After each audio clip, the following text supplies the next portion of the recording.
Good morning, beautiful. Look at you all gorgeous at 7 o'clock in the morning. Lisa, happy Sunday. Happy Sunday to you. Peace and blessings. How- Thank you. Gorgeous as always. I'm loving your necklace. Can you see it? Yes. Yeah. Ooh, no, I can't see that long one. Ooh, look at that. Oh, that's gorgeous. It's green. It's labradorite. Labradorite. Oh, labradorite. Yeah, labradorite. My Latino Yeah. friends pronounce it labradorite, and I just love how they say that. So I say labradorite. Labradorite. I love it. What is it? Is there, well, of course there's a meaning, but Labradorite, grounding, protection. I have a big giant chunk of it that's next to my bed. ooh. It is a stone that helps you connect with spirits, and it has so many wonderful properties. But I just like the glare of it. It's the reflectiveness of it is absolutely fabulous. So yes, As always. it, How was your weekend? How it was your week? it was wonderful. I want to greet the people that are joining us this morning. Blessings Oh, hi, to all Raquel. joining us. Real raw conversations with Lisa and Tiffany, and I am Lisa. Mhm. And the other beautiful spirit soul is Tiffany Eholor, the amazing Tiffany Mays Eholor. I went to a wedding this weekend. Yes. Just high school, got remarried. She was a widow, and walking down the aisle, she was first of all, she was just a gorgeous, gorgeous bride. There's something about women, their wedding day, and joy that they're feeling and happiness, and she was literally like glowing. Mhm. And as I watched her walk down the aisle, I just thought about all the things. We've been friends since the ninth grade. Wow. All the things that we had been through, and I thought about all the things that she has been through. And as I mentioned, she's a widow. Mm. And I remember when her husband passed, that I don't think she had no desire to date ever, and Mhm. I don't think that I'll ever date anybody. I'll never love another man. And I remember how heartbreaking that felt, and how sad I felt for her, because just to be in this space, anyway, and to watch her walking down the aisle and who had accepted love Mm. again, it was amazing. It was beautiful. He's a wonderful man, and it made me think about love. It made me Mhm. think about romantic relationships. It made me think about second chances and how we sometimes cut ourselves off from that, and what do we need to do to be in a space to let love find us, Mhm. and how do Mhm. we attract that. And it made me think of all of those things, and I thought, that'd be a great topic to Yes. topic, because I think we all want that kind of love, unconditional, say, but we all want that. So it just made me think about that, and I think about you and your husband, Mhm. who I adore, you and Osa. You guys are so adorable. Like finding love. Thank you. Yes. 17 years with Osa, my 17. husband. That's a long time. And who knew? Love is a funny thing because we definitely walked onto each other and did not, I don't think we expected each other. Mhm. Yeah, I don't know if we were looking consciously for love or, um, but it happened. It definitely happened. And you say a funny thing, interesting thing, second chances, and how does that happen? I was talking with my mom this last weekend or on Friday, and she, after my father transitioned, passed away, of course, absolutely devastated, right? Constantly trying to catch her breath, and the world looks absolutely different. Well, like 6 months later, 7 months later, she decided that Spirit kept on telling her to go to the ocean. Wow. Okay. Because she used to always go to the ocean with my dad, or she would always just bust out in a car and go to the ocean by herself. Like, she just loves the ocean. So she went to the ocean like in the last month, and she just soaked up the waves and Hmm. sat in her hotel room and went for a walk and got a massage. And I was so happy that she found that, I guess, love in herself to go and listen to herself. Hmm. And what happened was she came back and she goes, Tiffany, I don't know what happened. I don't know what it was, but I just feel so much lighter. Like, it helped with the grief, which was with the love. And I was like, Mom, you trained with the frequencies of pure nature, that being the ocean, and it actually healed her heart in the grief of, losing the love of her life. And so second chances, always what we're talking about, Lisa. Like everything has to do with healing the inside in Right. order to open up to accept, right? I mean, that's what I tell myself.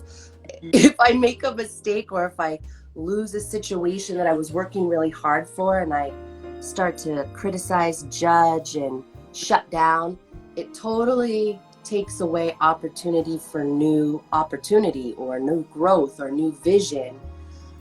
So love is so important, and I think it's directly connected to nature.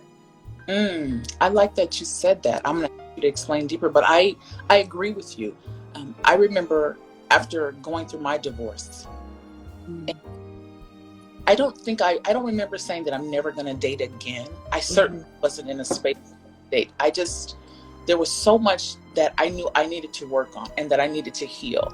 I also knew that there was a role that I played in that relationship. And even though the circumstances weren't like directly my fault, I know that in everything that we experience in life, we play some small role in it. Yeah. So I had to examine that. I wanted to examine that. And I'll fast forward to, I've been divorced 16 years and I'm engaged to be married again. And I remember when I first got divorced, my friends all saying, oh, you won't be single long. You're a great catch. You won't be single long.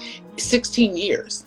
16. Right. But I love what you said about your mom and healing her heart and nature. There was so much that I knew that I needed to do for me to be able to function in a healthy relationship. And it took 16 years. I dated, but never was at a place where I wanted to be in union with someone. Because I knew, like I said, for me, my belief is that everything that happens, there's some small role we play in it. And in that marriage, I gave up so much of myself. I was in the Church of God in Christ. So if anybody out there is listening was ever in Kojic Church, you kind of understand, the role that you play in when you're in church. Marriage is like the most important thing. It doesn't matter to some folks what's happening in that marriage. Right. You're supposed to sacrifice yourself and for the sake of the marriage. And I remember, Tiffany, going to my pastor and first lady and saying, this is what's going on and I'm not gonna stay here. And I remember God hates divorce and asking me questions like, is he cheating, and those kinds of things. Well, none of that mattered to me. It was that I had given up so much of myself, and that was the role that I played. This fiery, airy spark that we have. Right. I gave all that up to become this image of a wife that I was told and conditioned to believe that I needed to be. But Tiffany, it just never felt right. It never felt right. I was doing things in that marriage that I knew weren't me. Like my boy, like we talked about this last week. I think how much we talk. We're Aries. And fire. And I dimmed my light so much to try to get into a mold of what I was told and conditioned to believe a wife was supposed to be. And it didn't feel right. And when you do that, you allow things to happen that in your authentic self, we're using that term a lot lately, authentic, in your authentic self, you would not normally allow. And so I did that. So that was the role that I played. So I love that you talked about your mom, and her circumstances were different. Her love of her life transitioned and became an ancestor. Right. For me, it was different. But how did you find love? How did you open yourself? What's the process, I guess, is what we could talk about. What's the process of opening, healing, and allowing love to come into your life again? I remember reading a statement, I think it was by Deepak Chopra, very simple, that the love that you seeks you. Yeah. So how do you get to a place where you allow that love to find you? Well, you said it. You said when you were getting, in the middle of making that decision of leaving your situation, getting a divorce, and then your friends were like, oh no, you're not going to be single for a while. And you said, well, I was single for 16 years. And I'm like, in my head thinking, well, that's because you mindfully chose to work on yourself. And I wasn't, when I met my husband, I was really I was in a space where I was thinking about what it is that I wanted. And we had said it in a conversation before on one of these Sundays. You were talking about your vision board and the worksheets that you do with yourself. I literally wrote down everything that I wanted in a partner. It was just in a free write one afternoon when I had and I was never like actively seeking, like, oh, I gotta find I love to date. I definitely dated, but I never had like expectations for it to follow through into commitment. I was just kind of exploring myself, really, and meeting different people. But I wrote down what I wanted and what I didn't want. And like you said, that is the attraction. That's what I attract. And, meeting Osa, we couldn't be more opposite. Oh my gosh. Like from 2 different continents, 2 different upbringings and households, just theoretically. But when I met my husband, I think I'd said it before, I just felt safe. So something settled in my soul in a way that it had never been settled in my life. And that was all I needed. So all my supernatural, all of that part in me that I had always hid and kept quiet, when I met my husband, I didn't even have to explain it to him, and he understood everything. And that was so comforting to me, because that was such a big part of who I was that I was never really able to share with people because they didn't understand it. That being just real spiritual, deep, visionary, and it could scare people. So finding love, I think it's just really important. It was important for me to make my biggest attributes important to me. So once I accepted my gifts, then it's like it just radiated, and I didn't even know, but I was finally like, I'm just going to be comfortable with this because I can't hide it anymore. It's who I am. And then boom, I met my husband. So finding love is really finding yourself first, and then love just comes right to you. Instead of seeking who you are in the outside world, I finally understood who I was with myself, and then that's what attracted it. Oh, Tiffany, you said so much. I want to go back to what you said about you wrote down everything. Mm-hmm. When I reached out to a woman who I wanted to design my gown, we just started talking about, naturally when you're talking to a woman who's getting married, you met your fiance, how did you meet this person? How did you find this person? And I did something that you said way back in 2010. My BFF Sandra D and I, she created this, what we call our ideal partner clarity worksheet. And it was basically a list of all of the things that we wanted. But the list for me was very different. Because this was a list that had like these 4 quadrants, 1, 2, 3, and then 4.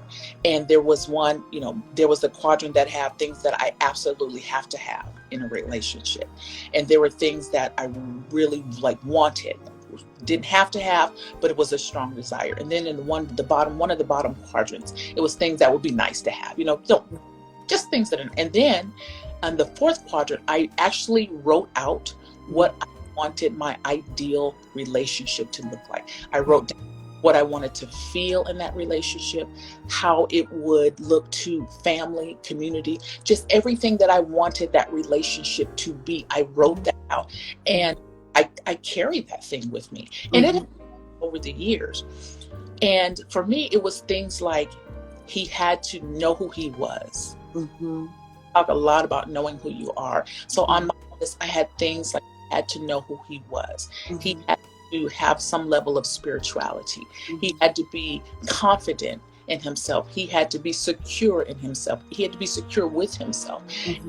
have a lot of the financial requirements. Like, I make my own money, so that wasn't a real big issue for me. But he had to have some security there too, because we're coming together. We're building an enterprise here. Right. It can't be that one of us is coming in a different alignment with money than the other. And so those are some of the things on there. But for me, it was more like who he was. And so that's what I wrote down. But like you said, opening yourself. Look, divorce hurts. Pain, when you end up with a relationship, that shit just is painful. And it was so tempting to blame the other person in the relationship for. But as I said, I recognized that there was some role that I played in this. That role for me was giving up who I was. It was not being my authentic self. It was giving up my voice to make somebody else comfortable in the relationship. My ex-husband was super insecure. And when I met him and married him, he was what I needed at that moment. He was a safe space for me. But at some point, you begin your personal evolution. And for me, it was, I could always hear this little voice in the back of my mind. This is not you. This is not who you are.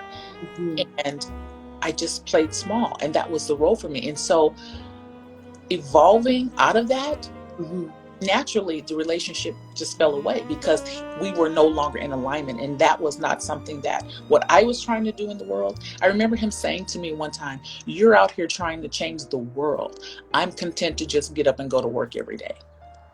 And that was okay. That's what he was content doing. It was not for me. And so naturally the relationship began to fall away. And there were some other things in there with kids, all kinds of things that I won't talk about here, but there were all kinds of other things that were going on too, that just like, Leisa, you would never allow this in a relationship. So, and I began to plan my exit. Right. It was all about who I was, what kind of mother I wanted to be, but what kind of people did I want to raise? And I couldn't do it in that tumultuous household. I could not raise my children in consciousness, and they could not even be who they were meant to be in the household. And so it was a matter of not just seeing myself, but these beings that I'm raising, who I have been entrusted with, who chose me as their vessel to the earth for a very specific reason, because I'm the one who could guide them, and they couldn't do that in that household. And so I made my exit. But again, it was about finding love again, was all about me getting myself to a place of healing and wholeness again, and allowing that love in, because it was always there. Right. It was there. I dated probably about 3 people in that 16 years. Wow. Focus. Yeah. But it was about me. And I also remember going into different relationships with the understanding that this may not be who I'm going to spend the rest of my life with, but this relationship serves a purpose in development, in my evolution, and in my growth, and allowing that relationship to serve that purpose. I love that you said you didn't have any expectations. The only expectation that I have was dating, was that knowing that this relationship served a purpose. I love how Marianne Williamson talks about the purpose of relationships. Relationships come to show you aspects of yourself that need it. And I allowed that. And some of that stuff was painful. Anytime you have a mirror that's reflecting back to you all your shit, it was like, oh my God, this is something I need to change. But I remember certain times when I'd be dating some guy and just something would come up, whatever it was. It'd be little things. And I would have a reaction, but I always had to sit back and question myself. Okay, what did this trigger? That was always my question to myself. What trigger in you? Because I learned, being in psychology, knowing that the presenting issue is not the issue. That presenting just triggered something. And so that was my process, Tiffany, always asking myself, what did this trigger?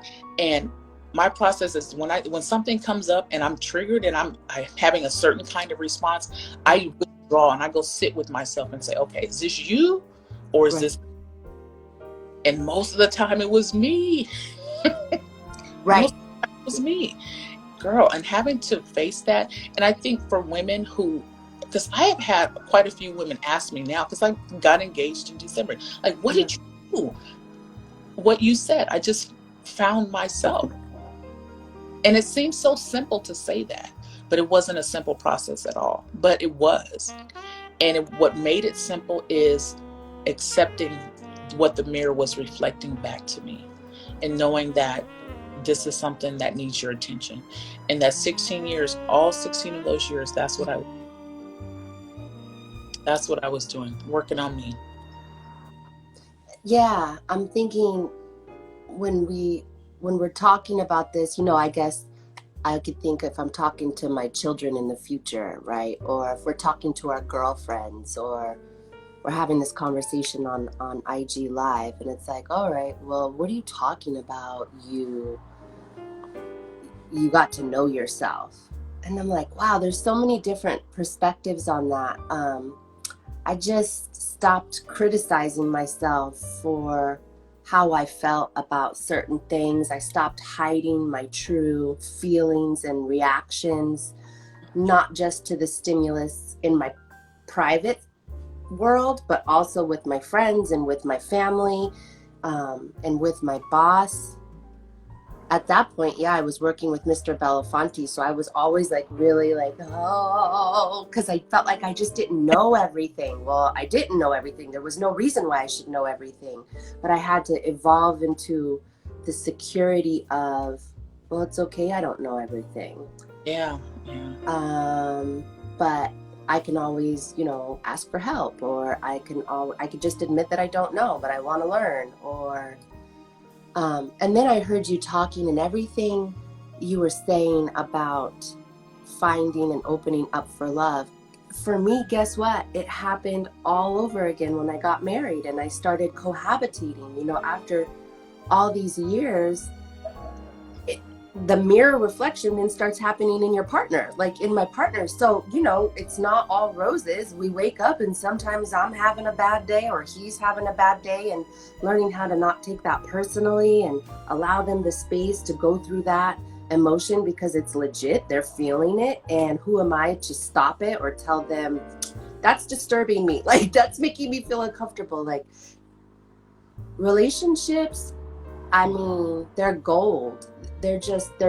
We have to have relationships while we're alive. Whether we say we do or we say we don't, we're all still in a lot of relationships. Whether it's romantic, whether it's parental, whether it's a friendship, whether it's a coworker relationship, we're always in a relationship, but most importantly, we're in a relationship with ourselves. Right. I love that you said, even with your partner, things come up. With Stephen and me now, this man is he was so perfect for me. For me, finding someone or attracting someone, I'll say, that just let me be. I can be a lot, y'all. I can be a lot. Yeah, me too. I have a big personality, and you don't even realize it's a big personality until people start telling you. It's like, oh, when you walk in the room, the energy just changes. You don't know that. I'm just walking in the room like, what's the deal? But you said it earlier. At some point, you begin to realize who you are. And that's what happened with me in that marriage. I began to really understand and accept who I was. In my career, I started getting all of these different opportunities to speak in front of women and guide and coach women. And he couldn't handle it. He couldn't handle it. And so I tampered.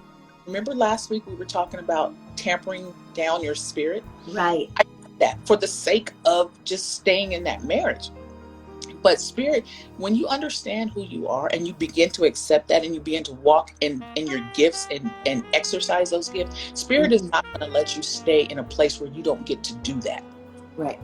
Because that's what you're here for. You're not going to be able to stay in a relationship where you don't get to walk in your purpose. And if anybody's listening and you're in a relationship, marriage, living situation, whatever it is, even with you're in any kind of relationship and you're not having the space to be who you are, that relationship at some point is going to fall away when you decide who you are and you decide you're going to be who you are.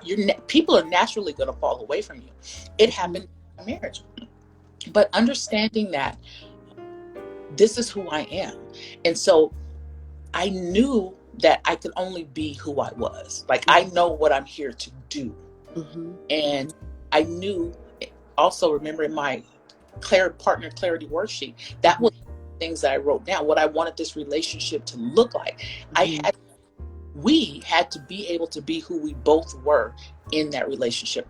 I'm not gonna tell him, I'm not going to limit who he gets to be, and he's who I get to be. And it's such a perfect match. Are we perfect? You know, we'll talk about perfection at a later date, because I have my thoughts about perfection. But this man, if I get up in the morning and I say, you know what, babe, I'm going to the moon today. You know what he'll say? Do you have gas in your rocket ship? Let me go gas up your rocket ship. And when do you, just let me know when you're coming back. Oh, I'll be back tonight sometime. All right, well, have fun. Call me, let me know you arrive on the moon. And let me know if you need anything. I'm always here. That's the kind of response it's the most crazy shit. Like, I'm gonna just, you got gas in your rocket ship? That's what I need to be me. And he allows that. I come out going wherever we're going. Sometimes the hair is crazy, the clothes are sparkly or whatever. Like, he's like, oh, you look nice. Come on, let's go. Not, what are you wearing that for? Which is what I used to get. And so, again, all about knowing yourself and what you need to be able to fulfill the purpose for which you are here. And want it in a relationship. And that's what I found, because I wasn't compromising anymore. But all of those dating relationships that I had in that process helped me to realize that. It helped me realize the little habits and eccentricities that I had that were a problem for me. They all came out. And like you said, don't get me wrong, we have our stuff, but we have 3 words that guide our relationship. What? Make the adjustment. When we started dating 4 years ago, those were the 3 words that developed for us. Make the adjustment. He was a widower. I'm a divorcee. You think we didn't have shit coming in this? Think we didn't have expectations? He had been married for over 20 years. And suddenly he was single because his wife passed. And then here I had been married 10 years, divorced, and we came together. And it was a beautiful process. And helping each other cleanse and helping each other heal. And it wasn't always intentional. That's just what love does. When you have 2 people who fully understand and you don't have to, you don't need that other person to be anything other than what they are. Naturally, that came out, and it was a beautiful process for us, especially during COVID. Oh my God. That's when I knew we both were like, you know what? We could do this, because we were holed up together. Couldn't go anywhere. It's like couldn't have friends over, couldn't go anywhere. We were holed up together, and all you have is the reality of the 2 of you in all your glory. All your glory. Can you do it or can you not? It's an adventure, that's for sure. But that is, I feel like, that's what makes it worth it, right? Going through that, like, caterpillar butterfly stage of getting honest with myself and understanding who I am and what's negotiable and what's non-negotiable in interaction with a partner. And then when that's clear, boom, you find the person. And when that person comes, like you said, they're showing up exactly the way you needed them to show up, because you made that choice in your head. Osa, he's not going to question.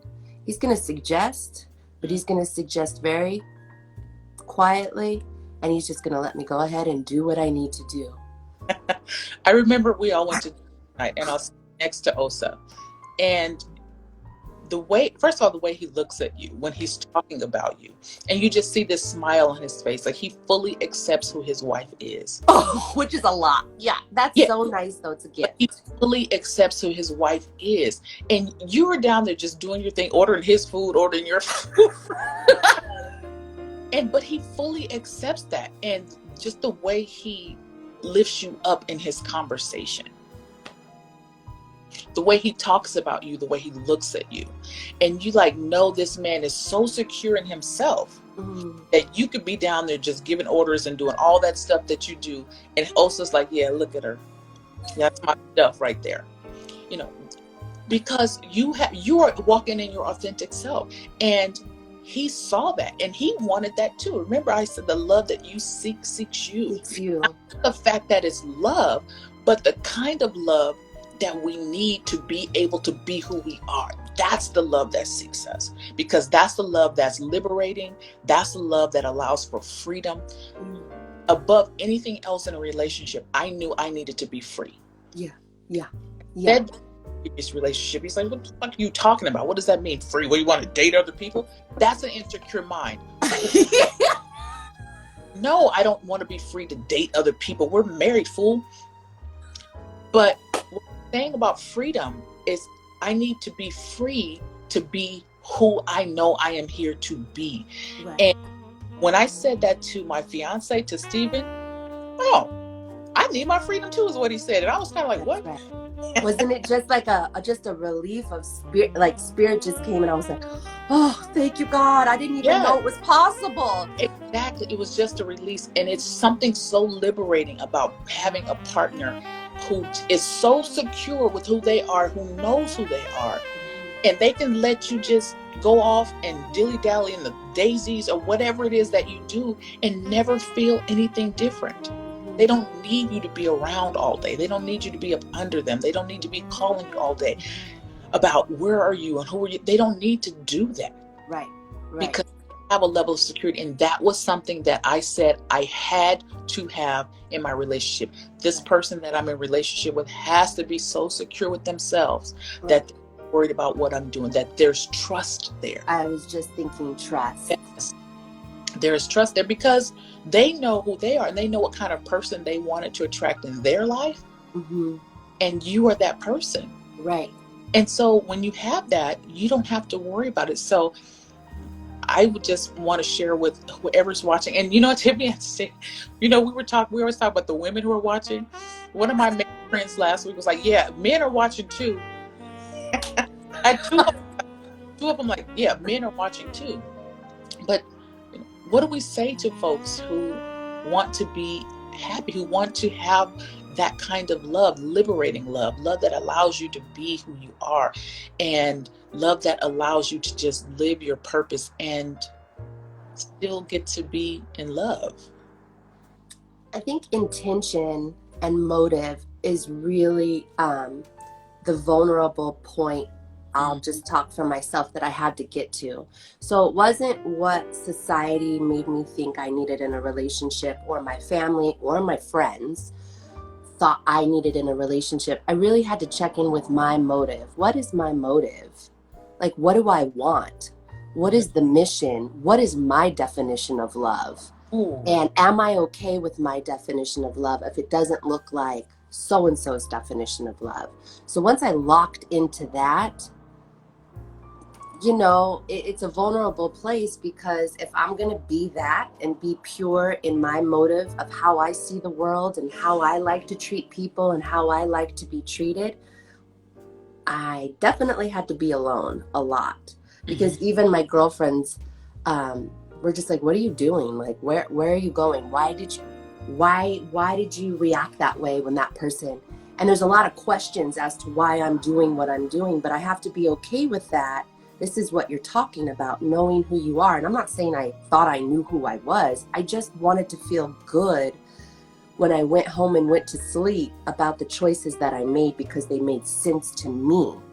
So I think that is the number one, is being okay with making choices on our motives, no matter the criticism around us of how close the people are that criticize us or not. Because one day they're going to be criticizing you, and the next day you're going to wake up and they're going to be asking you, hey, how'd you do that?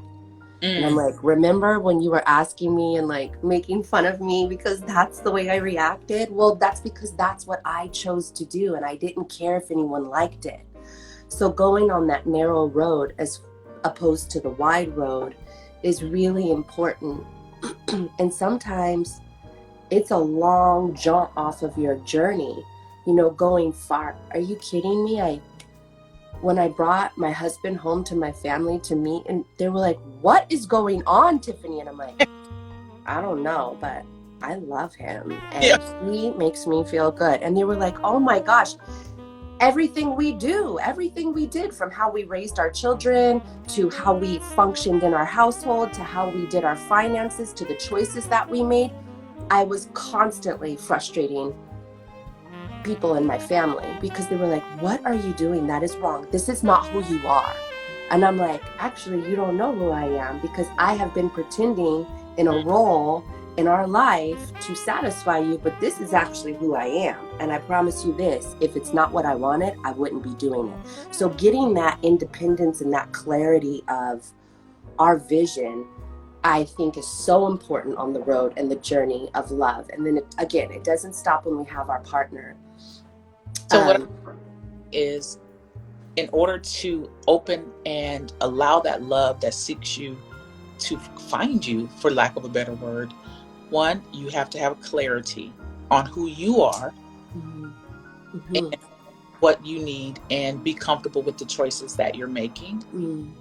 Two, we have to know who we are, know what our purpose is, and be okay with that. Yeah, be okay with that.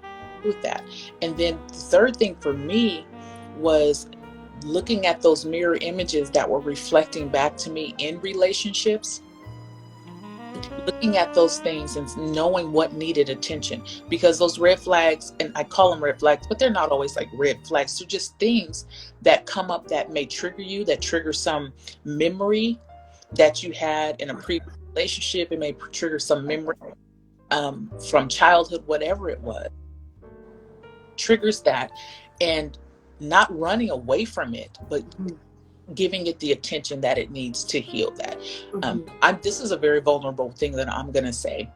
I remember from the time I was a little, like, really young and dating, in my early 20s, I would date guys, and if they did anything that made me think something was going to happen, or they were crazy, or what, just anything actually that made me feel uncomfortable, I was gone. I was out of there. And I remember my grandmother saying to me one time, she said, baby, what? She said, you don't even give a man a chance. She said, why do you break up with him so fast? And I remember saying to her, I remember saying to her, Granny, I'm not putting up with anything from a man that I don't want to put up with. But Tiffany, I learned later on, after my divorce and while I was dating those people, that was a fear reaction for me. The men in my family, cheating outside their marriage, some of them had outside children. And I always remember myself saying, I am never going to allow that. And so in a relationship, dating somebody, and it looked like that was, I was gone. And I thought it was because I was standing up for myself. Right. But it was a fear response. So that's what I'm talking about, those mirror images, those relationships. If you're in a relationship with a man or whoever that you date, there are going to be things that come up in that relationship that are going to show you exactly who you are. Show you exactly the little habits that you have. That's what happened in my divorce. Those things were coming up, but I wasn't in a space where I was paying attention to them. Instead of addressing them for me, I was tampering down. I was molding and shaping myself to be something that I wouldn't be. So I just rattled off those 3 things about how to put yourself in a position to attract the love that we desired. It was facing those little things that came up that were behaviors that I had. When I realized that I had done that all those years, like just dating a guy, I'm out. If you say anything, if you do anything that seems crazy to me, I'm done. Never giving an opportunity for explanation, never giving an opportunity to grow, any of that. I'm out. And I realized that was a fear response, because I had seen this in the men in my family growing up, and it happened to me. I had made the conscious decision as a young person, this shit's not going to happen to me. That's it. So when those look like that might be what it was, whether that's what it was or not, if to me it looked like what it was, I'm gone. Well, yeah, that's so interesting. I have a group of girlfriends from college, and me and another girl are married with kids, and then our other girlfriends, they are, they travel the world, they take care of themselves, and it's just so fun to get together and share stories. But my girlfriend that's also married, right, with kids, we talk about the reality of what we thought we were going to put up with and what we didn't think we were ever going to put up with, which is what I'm getting from what you're saying. And media can really mess with women's minds as to what that perfect relationship looks like. Or, listen, the way I always say it is relationships aren't for everyone, because the amount of humility and strength and confidence and courage that it takes to cohabitate and be vulnerable enough to love in a healthy way is like batting 1 in 1,000. It's unbelievable. So when that opportunity, if that opportunity ever comes around, it's like sacred to create the space and give the grace to be able to find the path between the two souls, because it's on purpose.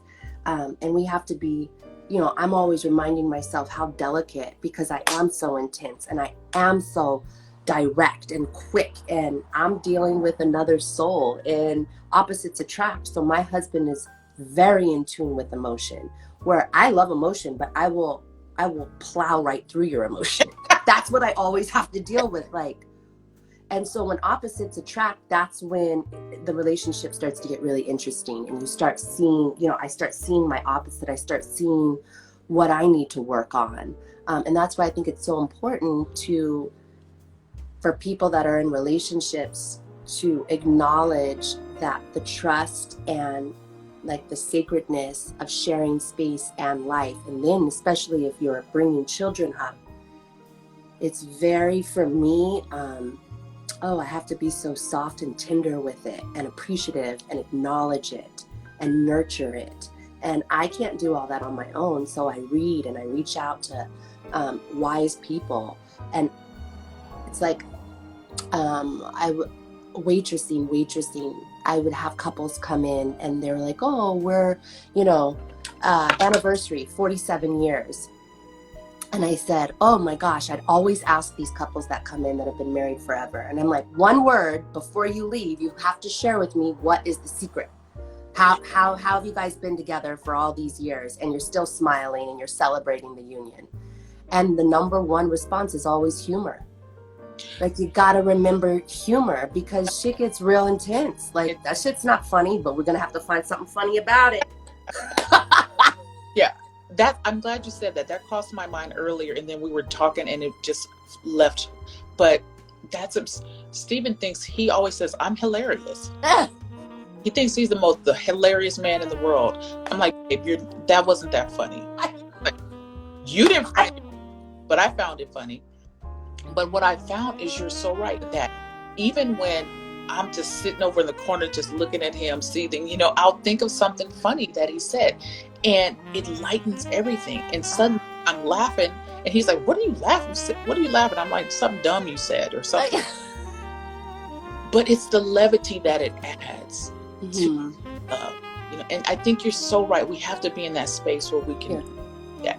But how do you get to that space? I have friends and women in my circle who have dated, and they're like, I keep finding the same kind of men. I keep finding the same kind of people. And the same shit just keeps happening over and over. They're like, I don't know why I keep finding the same men. And I don't know. I want to say, what are we projecting? What are we projecting? What's in us that is attracting that? You remember I told you how I'm always like going through people's posts and reading the comments. I love the comments. And I remember a girl, I don't know who this woman was, but it was a post that a friend of mine posted, and she made the comment. And she said something like, she says, I don't know what I'm doing, but I keep attracting the same men who just hurt me over and over again. She's like, I'm so tired. And my comment, I felt compelled to comment. Right. And she says, why do I keep doing this? And my answer to her was, because it serves you. That's right. And, you know, you wake up the next day, it's like, so-and-so replied to your comment. And she said, what do you mean by that? And I said, there is some aspect of you that these men, these relationships serve for you. There's some aspect of you. It may be ego, it may be purpose. There's something in you that serves this purpose. And it could be that you get something out of being with these men and then breaking up with them. You know, maybe there's something, maybe this is the story that it gives you. There's something in Right. there that serves you. And so when I think about my girlfriends and women in my circle who say I just cannot find a good man, and then they ask me, and I feel crazy when there's like, how did you find him? I'm like, I didn't find him. I simply got myself in a position emotionally, mentally, spiritually, even physically, to where I was okay with me and I accepted me. I knew what I wanted. And I knew what I needed to be able to fulfill my purpose in the world. I know what that love looks like. I know who I need. I know what kind of partner I need to be able to belong to my children and be the person that I am in my community and in my work. You know, I'm a very visible person. And so I know what kind of person I need to have. And that's what I put in the universe. This is what I need. This is what I want. And I had to get to a place, as you said, where I was okay with me. I had to know that. We don't always know what we want. We just know what we see on TV. Right. We know we see the posts, social media posts. Oh, he brought me flowers. She brought me flowers, whatever. Right. Oh, man, I want that kind of love. So I think the exercise is, okay, so you know, I see it all the time. Well, I need a man with a bank account. Yes. I need a man with a job.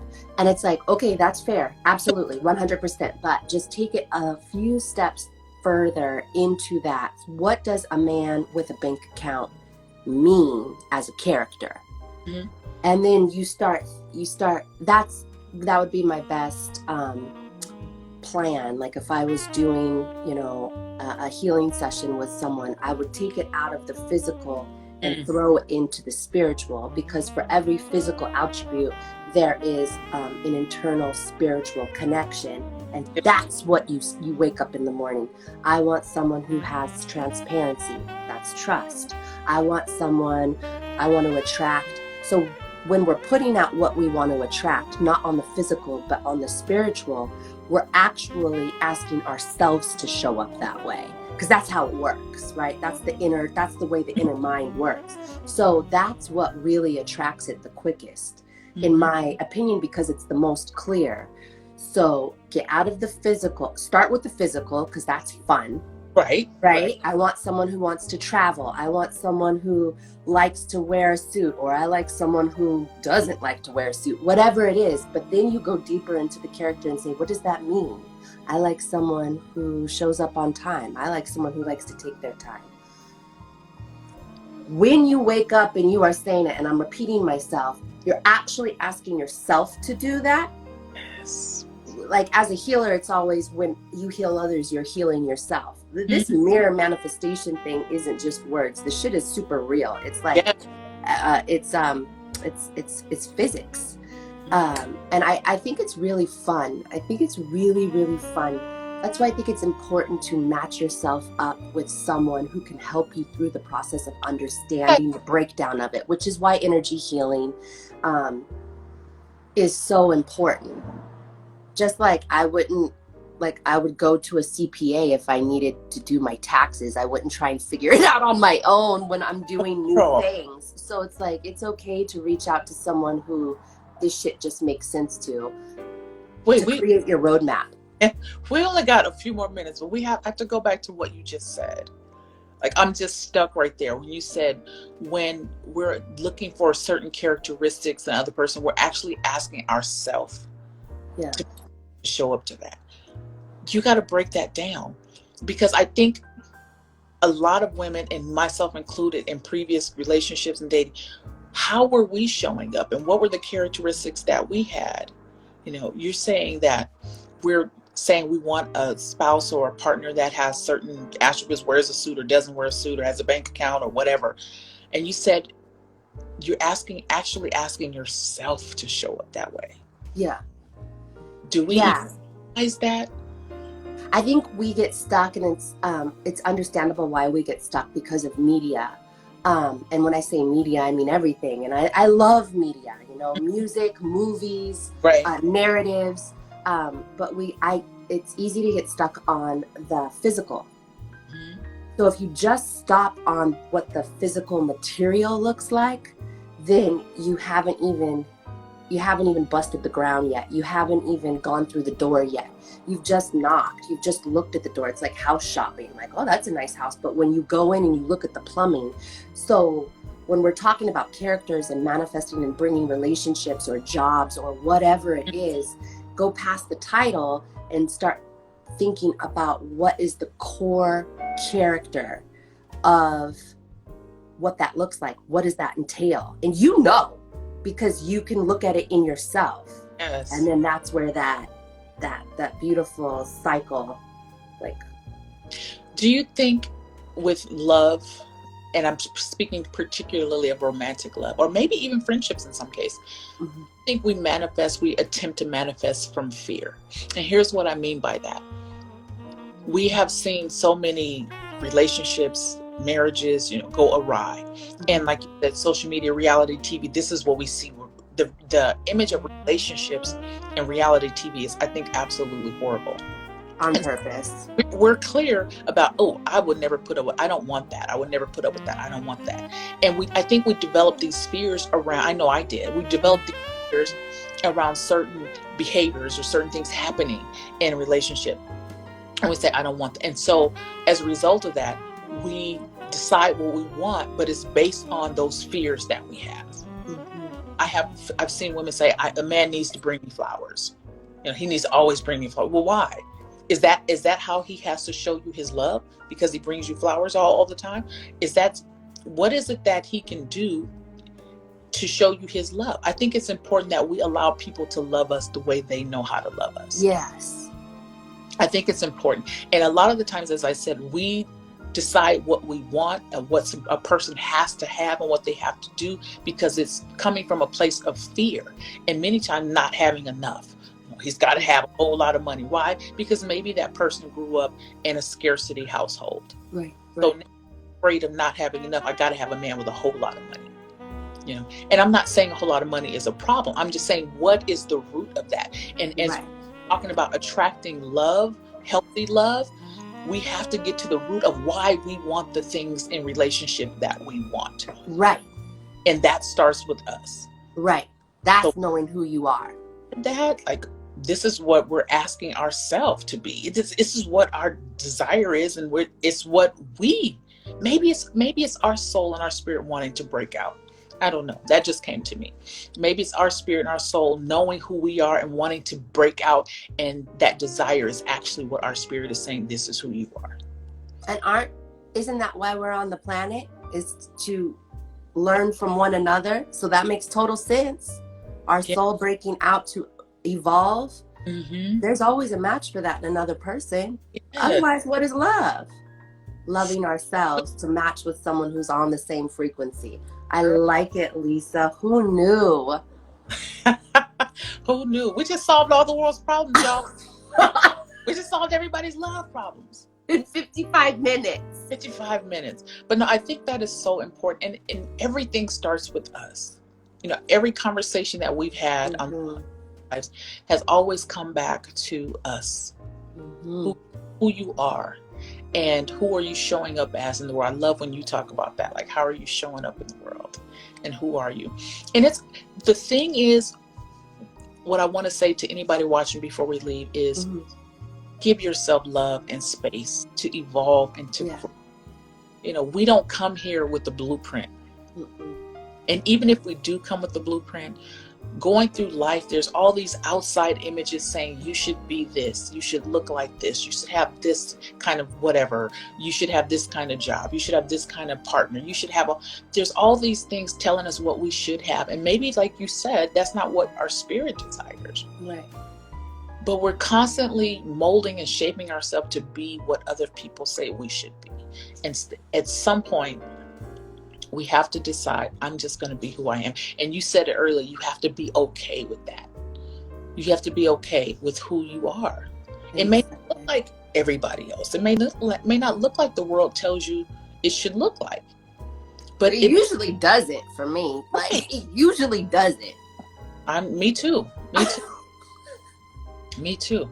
So in summary, let's wrap this up and go back and tell the people all these wonderful things that we came up with on how to love yourself and how to attract the kind of love, whether it be romantic love, sisterhoods, friendships, it's relationships. How do we attract the kind of relationships that we desire? Take a moment and I still do it. Take a moment and think about what my definition of love is today, in all different avenues, with my partner, with my children, with my friends. If I'm looking for a partner, what does that look like? What is the definition of love? Because it's all objective, right? It could be anything. And then with that, how am I showing up to that definition? Because if I figure it out inside of me and align with my definition of love, then everything else just falls into place. That's a thought. That's actually a theory, and it's actually been proven correct time and time again.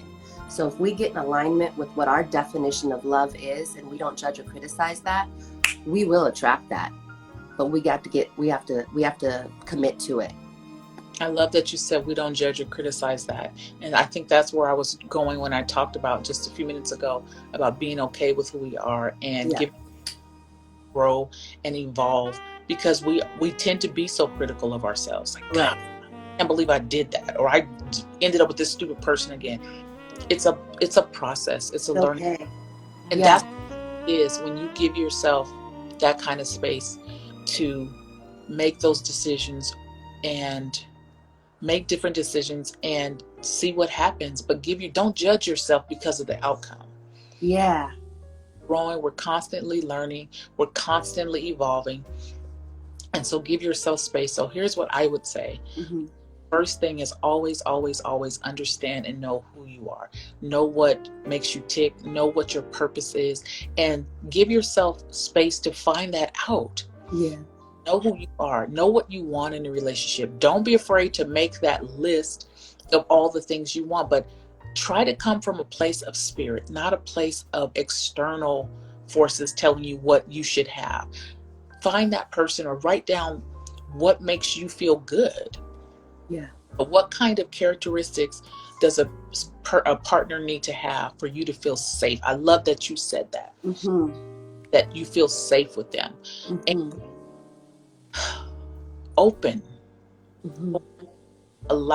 yourself to allow for the love that you desire. Know that relationships serve a purpose. Every relationship you're in may not be the one that you're going to, that may not be your lifetime relationship, but that's okay. Yeah. But it serves to help you to know what it is that you want, what it is you don't want. It serves a purpose. It may be that mirror reflection back to you, showing you aspects of yourself that need some attention. And then open. That's all I can say, is be open to the love that comes. It's the only constant, right? Change and love. And it's a good one. It is. Leisa, this is our last Real Raw conversation for March. For March. Happy Women's History Month. It was an amazing Women's History Month. I went to really wonderful events and saw women just blossoming and doing things that they know they're here. I saw women walking in purpose so much this month. You're right. There was so much going on, from the Supreme Court all the way down to the local school. People were inspired. I was inspired. I just love when women realize power that we inherently have. To walk in that, however that looks. And it doesn't mean you will have it all together. No. Sometimes it means, like, today I'm waking up and I'm just going to stay under the covers. That's my power today. That's what I'm doing.